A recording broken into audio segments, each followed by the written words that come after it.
Hi friends, ఈరోజు మీకు చాలా టేస్టీగా జ్యూసీగా ఉండే గులాబ్ జామున్ ఎలా చేయాలో చూపిస్తానండి.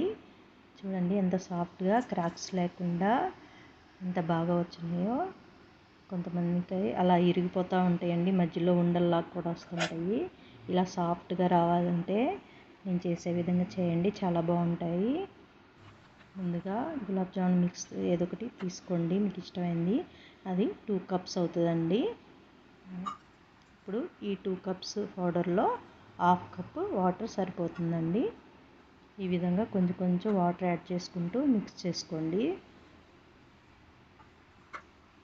చాలా సాఫ్ట్గా చక్కగా కలుస్తుందండి. ఆ వేళ్ళతోనే కలుపుకోవాలండి. దీన్ని చపాతీ పిండి మాదిరిగా కాకుండా చక్కగా ఈ విధంగా ఎయిర్ గ్యాప్స్ ఉండాలండి. మనం ఇలా విడదీసి అలా చూస్తే అలా గ్యాప్స్ ఉండాలండి. అప్పుడే బాగా షుగర్ని అబ్జర్వ్ చేసుకొని చాలా జ్యూసీగా వస్తుంది అన్నమాట. ఇందులో ఇప్పుడు 2 కప్స్ పౌడర్కి 4 కప్స్ షుగర్ యాడ్ చేసుకోవాలండి.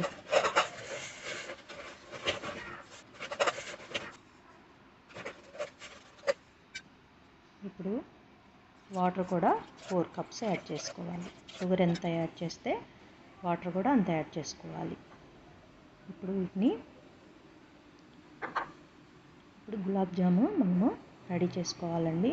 ఈ పిండిని కొంచెం కొంచెం తీసుకొని ముందుగా ఇలా గట్టిగా ప్రెస్ చేసి ఉండ చేసుకోండి. తర్వాత లైట్గా సాఫ్ట్గా చేసుకోండి, క్రాక్స్ లేకుండా చేసుకోవాలండి. ఈ విధంగా ఈ సైజ్ అయితే సరిపోతుందండి. మరీ పెద్ద సైజ్ అనుకోండి, ఆయిల్లో వేస్తే ఇంకా పెద్దగా అవుతాయి గులాబ్ జామున్స్.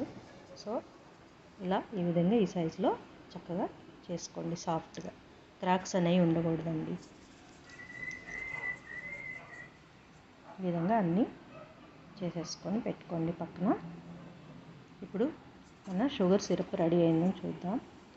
షుగర్ కరిగిపోయిందండి. ఇప్పుడు యాలకుల పొడి కూడా యాడ్ చేసుకోండి. 4-5 యాడ్ చేసుకొని మంచి ఫ్లేవర్ వస్తుంది. ఇప్పుడు 10 మినిట్స్ బాగా మరగనివ్వండి.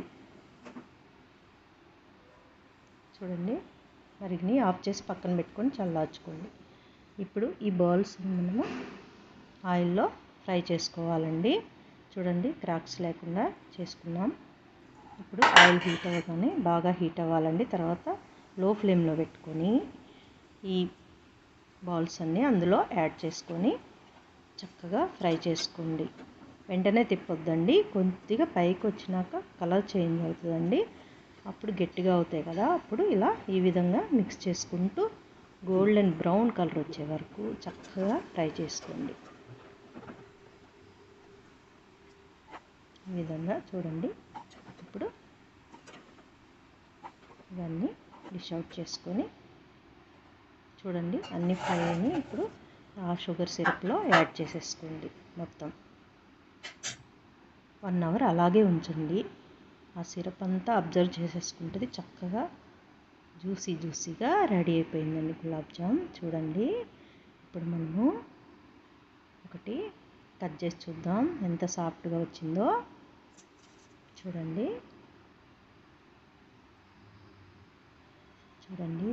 ఎంత చక్కగా సాఫ్ట్గా నోట్లో వేస్తే కరిగిపోయే విధంగా వచ్చినాయి. చూడండి గులాబ్ జామున్ చూస్తుంటే నోరు ఊరుతుంది కదండి.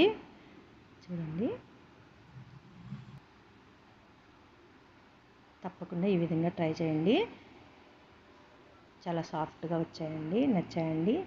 నచ్చితే నా ఛానల్ సబ్స్క్రైబ్ చేసుకోండి, ఒక లైక్ ఇవ్వండి. మీకు బాగా నచ్చితే షేర్ కూడా చేయండి. ఓకేనా ఫ్రెండ్స్, బాయ్.